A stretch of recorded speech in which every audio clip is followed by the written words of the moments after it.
Domaći. Mislim da se svi možemo složiti da ga ima previše. Zato smo vas pitali koje su vaše opravdanja kada ga ne uradite. Hvala svima na sjajnim primjerima, da vidimo da li će oni pomoći Pipiju. Znajte samo da naš profesor Gudi ne nasjeda lako na fore. Nađeno opravdanje je da nije bila kući. Nađa, već mogu da čujem profesora kako te ispravlja da se kaže kod kuće i daje ti minus za domaći. Pokušajmo ponovo. Niko bitan misli da bi se izvukao sa izjavom da nije stigao pošto je gledao novi Pipi i Gudi video.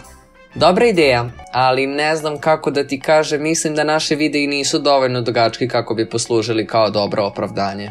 Još jedan minus za domaći. Vukša i Lazar kažu da su bili na rođendanu. Pa momci, mislim da vam ni parče torte neće upaliti.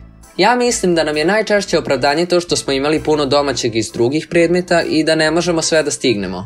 Ali to jeste istina, nekad se stvarno desi da neko nije bio kod kuće, možda je zaboravio da ponese svesku u školu ili jednostavno nije čuo da je bilo domaćeg. Profesori lako mogu da nas provale ako izmišljamo priče, zato mislim da je bitno da nam opravdanja budu iskrena. Ko zna, možda se nekad desi da nam progledaju kroz prste. Iskrenost se ceni.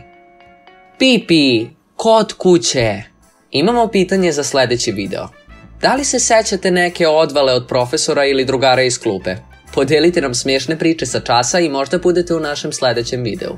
Prijavite se na naš kanal ako želite još da se družite sa Pipijem i Gudijem, a mi se vidimo u sljedećoj epizodi. Ćao!